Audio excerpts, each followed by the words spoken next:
16 دسمبر 1971 ہماری تاریخ کا ایک المناک دن ہے۔ اس روز کلمہ طیبہ کی بنیاد پر وجود میں آنے والا اسلامی جمہوریہ پاکستان دو ٹکڑے کر دیا گیا۔ بدقسمتی سے ہماری نوجوان نسل اپنی تاریخ اور اپنے مشرقی پاکستان کو جانتی تک نہیں۔ آئیے آج اپنے اس ماں جائے کا مختصر تعارف تازہ کریں۔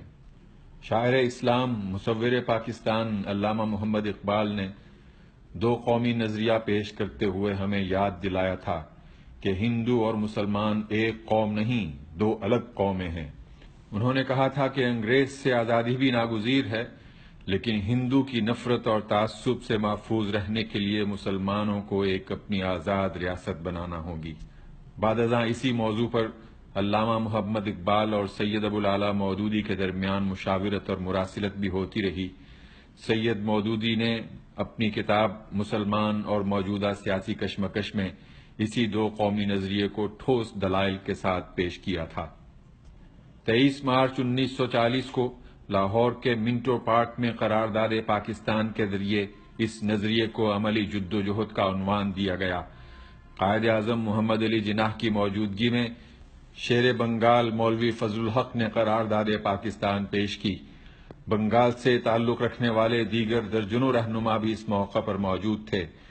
پھر 1946 میں صوبہ سرحد اور بنگال کے ضلع سلہٹ میں ریفرنڈم کے ذریعے وہاں کے عوام کی رائے معلوم کی گئی۔ 99% سے زائد عوام نے کامل یکسوئی کے ساتھ اعلان کیا کہ وہ پاکستان کا حصہ بننا چاہتے ہیں۔ بر صغیر کے باقی حصوں کی طرح بنگال کے لاکھوں مسلمانوں نے بھی تحریک آزادی پاکستان میں بھرپور کردار ادا کیا۔ 14 اگست 1947 کو آزادی کے بعد مشرقی اور مغربی پاکستان دونوں بازو اس نوآزاد ریاست کی تشکیل اور تعمیر میں برابر کے شریک تھے۔ مشرقی پاکستان سے تعلق رکھنے والے خواجہ ناظم الدین اور حسین شہید سہروردی پورے پاکستان کے وزرائے اعظم بنے۔ پاکستان کے پہلے وزیر قانون جوگندر ناتھ منڈل کا تعلق بھی ڈھاکہ سے تھا۔ قائد اعظم محمد علی جناح اسلامی جمہوریہ پاکستان کو اسلام کی ایک عملی تجربہ گاہ بنانا چاہتے تھے، لیکن خود ان کے بقول ان کی جیبوں میں پڑے کھوٹے سکے اور ایک دن کے لیے بھی پاکستان کا وجود حقیقتاً تسلیم نہ کرنے والے ہندوستان کی سازشوں سے ملک میں تعصبات کا زہر بھی گھولا جانے لگا۔ نسلی، لسانی، علاقائی اور جغرافیائی نفرتوں کے بیج بوئے گئے۔ مشرقی پاکستان میں کبھی اس تعصب کی لہر اٹھائی گئی کہ تم سے تمہاری شناخت بنگلہ زبان چھین لی گئی ہے، اسے تمہاری قومی زبان ہونا چاہیے تھا۔ کبھی کہا گیا کہ تمہارے تمام تر وسائل مغربی پاکستان ہڑپ کر رہا ہے۔ شیخ مجیب کا یہ زہر میں بجھا جملہ تاریخ کا حصہ ہے کہ مجھے اسلام آباد کی سڑکوں سے اپنی پٹسن کی بو آتی ہے۔ مفکر اسلام سید ابوالعلا مودودی نے اہل پاکستان کو سمجھایا تھا کہ سینکڑوں کلومیٹر کے فاصلے پر دونوں بازو صرف اسلامی اخوت کی بنیاد پر اکٹھے رہ سکتے ہیں، لیکن انہیں اور ان کے ساتھیوں کو عناد اور عتاب کا نشانہ بنایا جاتا رہا۔ خود مادر ملت محترمہ فاطمہ جناح نے بھی تعصبات کی اس آگ کو بجھانے اور اہل پاکستان کو اخوت کا سبق یاد دلانے کی بھرپور کوشش کی۔ انہوں نے 2 مارچ 1956 کو فریڈم اسپیشل ٹرین مارچ کے ذریعے مشرقی پاکستان کے طول و عرض کا دورہ کیا۔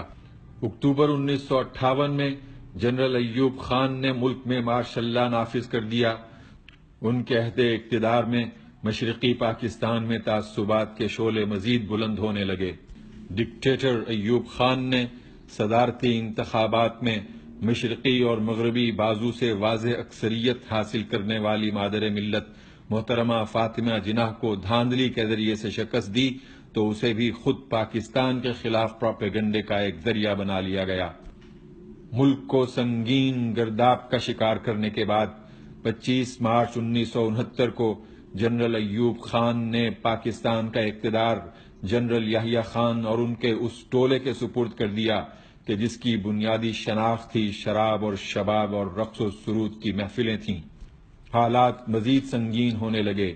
15 اگست 1969 کو ڈھاکہ یونیورسٹی میں اسلامی جمعیت طلبہ کے 22 سالہ رہنما عبد المالک کو شہید کر دیا گیا۔ سید ابو العلا مودودی نے جرأت سے اس سفر کو جاری رکھتے ہوئے کہا کہ عبد المالک ہمارا پہلا شہید تو ہے لیکن آخری نہیں۔ جنرل یحییٰ خان نے 1970 میں عام انتخابات کا اعلان کر دیا۔ پاکستان کی 56% آبادی مشرقی پاکستان میں رہتی تھی۔ قومی اسمبلی کے 300 ارکان میں سے 162 ارکان وہیں سے منتخب ہونا تھے۔ شیخ مجیب الرحمان نے اس موقع پر وہاں 6 نکات کی بنیاد پر بنگلہ تعصب کی آگ مزید بھڑکا دی۔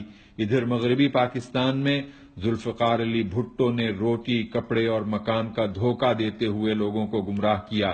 خطرناک امر یہ تھا کہ پیپلز پارٹی کا ایک بھی امیدوار مشرقی پاکستان میں انتخاب نہیں لڑ رہا تھا اور شیخ مجیب الرحمان کی پوری تحریک صرف مشرقی بازو تک محدود تھی۔ مغربی پاکستان میں اس کے صرف چند امیدوار برائے نام حصہ لے رہے تھے۔ صرف جماعت اسلامی پاکستان وہ سیاسی قوت تھی کہ جس نے مشرقی اور مغربی بازو میں بھرپور قوت کے ساتھ انتخاب لڑا۔ سید ابو العلا مودودی نے اہل پاکستان کو خبردار کرتے ہوئے کہا تھا کہ اگر علاقائی جماعتوں کی جیت ہوئی تو پھر فوج بھی ملک کو اکٹھا نہیں رکھ سکے گی۔ سید مودودی اور ان کے ساتھیوں کو قتل و غارت کا نشانہ بنایا گیا۔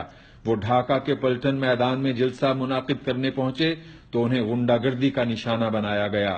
درجنوں کارکنان شہید اور زخمی ہوئے اور پھر نتائج آئے تو شیخ مجیب الرحمان کو 162 میں سے 160 اور ذوالفقار علی بھٹو کو مغربی پاکستان کی 138 میں سے 81 نشستیں حاصل ہوئیں۔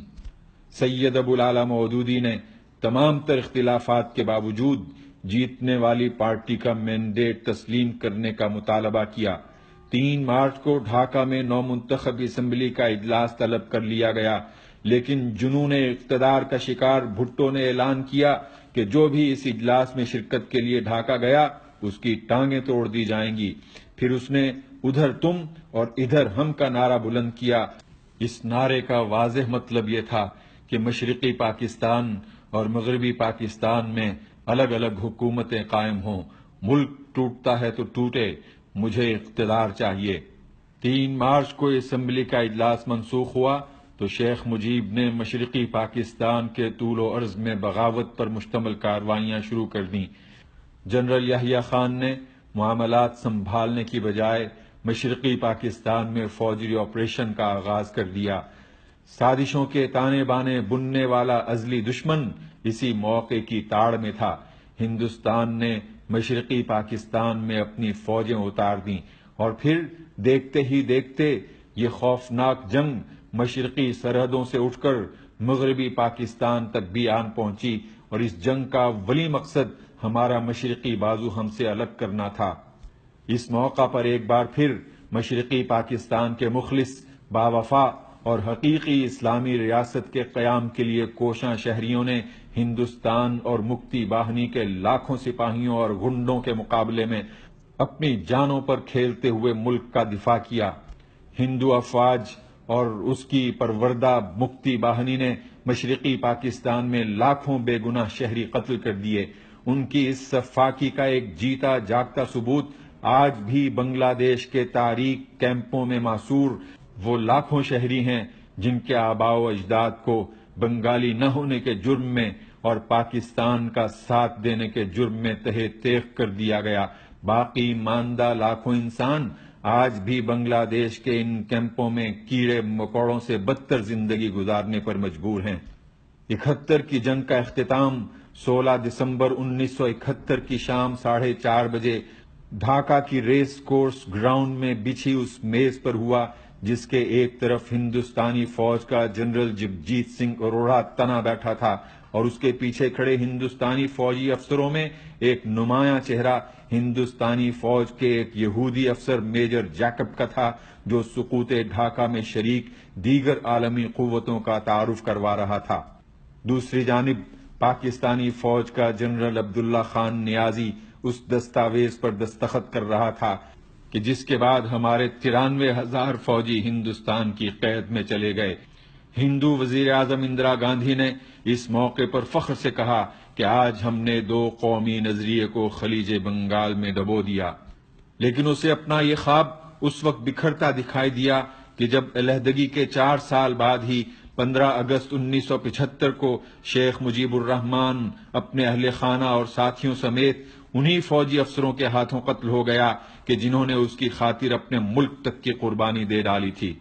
کاش کہ ہمارا مشرقی بازو ہم سے الگ ہو کر بنگلہ دیش کے نام سے ہی تعمیر و ترقی کی منزلیں طے کر لیتا، لیکن وہاں قتل و غارت اور انتقام کا بھوت آج تک خون کی ندیاں بہا رہا ہے۔ شیخ مجیب کی بیٹی حسینہ واجد نے عنان اقتدار سنبھالتے ہی اپنے ہزاروں سیاسی مخالفین کو جیلوں میں ٹھونس دیا، 2000 سے زائد بے گناہ شہری سڑکوں پر شہید کر دیے گئے۔ فرشتہ صفت رہنما 90 سالہ پروفیسر غلام اعظم کو 99 سالہ قید کی سزا سنا کر جیل ہی میں شہید کر دیا گیا۔ کئی بار رکن قومی اسمبلی منتخب ہونے والے 87 سالہ مولانا ابوالکلام یوسف بھی جیل ہی سے منزل شہادت کو سدھارے۔ بی این پی کے 85 سالہ رہنما عبدالعلیم خان بھی جیل ہی میں شہید ہوئے، اور ابھی 18 نومبر 2016 کو جماعت اسلامی کے ایک اور 82 سالہ رہنما یوسف علی بھی جیل ہی میں تشدد کا شکار ہو کر شہید ہو گئے۔ امیر جماعت اسلامی مولانا مطیع الرحمان نظامی، سیکرٹری جنرل علی احسن مجاہد، عبد القادر ملا، قمر الزمان، سید میر قاسم علی اور متحدہ پاکستان سے محبت رکھنے والے بی این پی کے رہنما صلاح الدین قادر چودھری سمیت متعدد بے گناہ رہنماؤں کو ایک نام نہاد عدالتی کارروائی کے بعد پھانسی دے دی گئی۔ ان سب رہنماؤں پر 1971 میں جنگی جرائم کا مضحکہ خیز الزام لگایا گیا۔ سیاسی اناد کا شکار یہ رہنما اس طور پھانسی گھاٹ کی طرف گئے کہ ان کے قدموں میں ثبات، ہونٹوں پر مسکراہٹ اور دلوں میں اللہ سے ملنے کا شوق اور یہ یقین تھا کہ اگر انہیں دنیا کی عدالت سے انصاف نہیں مل سکا تو اللہ کی عدالت سے ضرور انصاف ملے گا۔ اس موقع پر سب سے گھناؤنا کردار حکومت پاکستان کا تھا۔ اس نے متحدہ پاکستان کو بچانے کی خاطر اپنی جان پر کھیل جانے والے ان بے گناہوں کی کوئی مدد نہ کی۔ کاش کہ اس نے عالمی اداروں کا دروازہ کھٹکھٹایا ہوتا، عالم اسلام کو بیدار کیا ہوتا۔ اگر حسینہ اور اس کے ہندو آقاؤں کے سر پر خون سوار تھا تو پاکستان اور حکومت پاکستان اللہ کے دربار میں تو سرخرو ہو جاتا۔ عالمی اسلامی تحریکوں نے ہندوستانی اور بنگلہ دیشی سفارت خانوں کے ذریعے آواز احتجاج بلند کی۔ ترک صدر طیب اردوغان نے حسینہ کو ان بے گناہوں کے خون سے ہاتھ رنگنے سے روکنے کی کوشش کی، لیکن قاتل حسینہ ایک کے بعد دوسرے بے گناہ کا خون اپنے سر لیتی چلی جا رہی ہے۔ وہ اب 5 مرتبہ رکن اسمبلی منتخب ہونے والے مولانا عبدالسبحان اور ملک کے مایہ ناز مفسر قرآن مولانا دلاور حسین سعیدی کو سزائے موت دینا چاہتی ہے۔ بات صرف اپنے سیاسی مخالفین سے چھٹکارے کی نہیں، اس کے ایک وزیر نے حال ہی میں اس بیان کا اعادہ کیا ہے کہ ریاست بنگلہ دیش کا مذہب اسلام ہونا ہماری اسٹریٹجک مجبوری ہے، ہم بہت جلد اس مجبوری سے چھٹکارا پا لیں گے۔ اس حقیقت میں کسی کو ادنا شک نہیں رہنا چاہیے کہ اپنے باپ کی طرح حسینہ بھی اپنے بد انجام کو پہنچے گی، لیکن قدرت اہل پاکستان کو ایک بار پھر دعوت عمل دے رہی ہے۔ ہندوستان ایک کے بعد دوسرے مکروہ ہدف کی طرف بڑھنا چاہتا ہے۔ کلبھوشن کے بیانات اس کی دیکھ کا صرف ایک زہریلا چاول ہیں۔ اہل پاکستان کے سامنے راہ نجات ایک ہی ہے، اور وہ یہ کہ اس مملکت خداداد کو حقیقی معنوں میں ایک اسلامی پاکستان اور خوشحال پاکستان بنا لیں۔ آئیے ہم اپنے رب سے یہ دعا اور یہ عہد کریں کہ انشاءاللہ ہم اپنے اس ملک کو حقیقی معنوں میں اسلامی پاکستان اور خوشحال پاکستان بنا کر دم لیں گے۔ سلمگوں قبر پر تھا مینار وطن، کہہ رہا تھا کہ اے تاجدار وطن، آج کے نوجوان کو بھلا کیا خبر، کیسے قائم ہوا یہ حصار وطن۔ سلمگوں قبر پر تھا مینار وطن، کہہ رہا تھا کہ اے تاجدار وطن، آج کے نوجوان کو بھلا کیا ماقبل کیسے قائم ہوا یہ حصار وطن، جس کی خاطر کٹے قوم کے مرد و زن، جس کی خاطر کٹے قوم کے مرد و زن، ان کی تصویر ہے یہ مینارہ نہیں، قبر اقبال سے آ رہی تھی صدا، قبر اقبال سے آ رہی تھی صدا، یہ چمن مجھ کو آ